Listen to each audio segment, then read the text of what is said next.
Hello, all my viewers. Welcome back to my channel. And today I'm going to solve this question from the topic center of mass. And this question is taken from J Advanced 1996. बहुत पुराना सवाल है, करीब 22 साल पुराना सवाल है. 22 नहीं, 26 साल पुराना सवाल है. तो क्वेश्चन हमसे कह रहा है कि ये small sphere of radius R is held against the inner surface of a larger sphere of radius 6 R. एक छोटा स्फीयर है जो रखा हुआ है इस बड़े स्फीयर के किसी एक छोर पे. The masses of large and small sphere 4m और m given है. This arrangement is placed on a horizontal table पे हो रहा सारा. There is no friction between any surface of contact. कोई friction नहीं, अच्छी बात है. The small sphere is now released. इसको छोड़ा गया. Find the coordinate of center of mass of large sphere when the small sphere reaches the other extreme position. तो ये छोड़ दिया तो छोड़ के ये रिलीज करके घूमता हुआ किसी अदर एक्सट्रीम पोजीशन पे यहाँ पहुंच गया. तो उतनी देर में लार्जेस्ट स्फीयर का सेंटर मास कहाँ पहुंच गया होगा ये हमको निकालना है. ठीक है. तो एक्चुअली में देख सकते हैं कि इस सिस्टम पे ये सब कुछ टेबल पे हो रहा है तो कोई लगने वाली फोर्स यहाँ पे है नहीं, बिकॉज नॉर्मल एम जी तो परपेंडिकुलर फोर्सेज है. ठीक है. तो इनका बैलेंस जीरो ही है और फ्रिक्शन वगैरह कुछ है नहीं. दैट मीन्स कि जो सेंटर ऑफ मास का जो कोऑर्डिनेट है वो बदलेगा नहीं, क्योंकि जब तक कोई फोर्स नहीं है सेंटर ऑफ मास में बदल सकता नहीं है. तो हम लिख सकते हैं यहाँ पे कि भाई ऐसे क्वेश्चन में हम यूज करते हैं डेल्टा एक्सीएम जो होगा it is equal to m1 delta x1 plus m2 delta x2 upon m1 plus m2. तो चेंज होगा सेंटर ऑफ मास के कोऑर्डिनेट में, वो चेंज जीरो होगा बिकॉज कोई फोर्स नहीं. दैट मीन्स कि भाई m1 delta x1 plus m2 delta x2 वो मिला के जीरो होगा.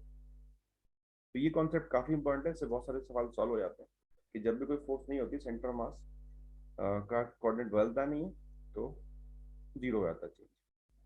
अब यूज कर सकते हैं इसको हम.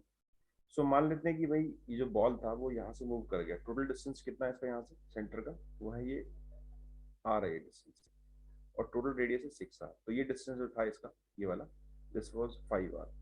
अब ये यहाँ आ गया तो 5 आर पीछे चला गया तो ये डिस्टेंस भी 5 आर है. कुल मिला के ये यहाँ से कहीं यहाँ पहुंच गया, इसने ट्रेवल किया 10 आर.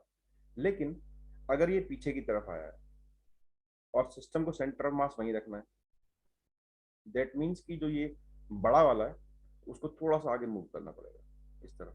कुछ मान लेते हैं कि एक्स से मूव कर जाएगा x1 से, तभी सेंटर मास इसका यहीं पे रहता है अपनी जगह पे. क्योंकि अगर एक पीछे मूव कर रहा है दूसरे को आगे मूव करना पड़ेगा तभी जाके सेम रह पाएगा. सो अगर मैं डेल्टा x1 निकालूं कि भाई डेल्टा x मतलब मैं इस छोटे स्फीयर की बात कर रहा हूँ, स्मॉल स्फीयर की. ठीक है. तो मैं इस डायरेक्शन को पॉजिटिव मान लेता हूँ और इस वाले को नेगेटिव मान लेता हूँ. सो ये छोटा स्फीयर है पीछे आया, कितना पीछे आया 10 आर.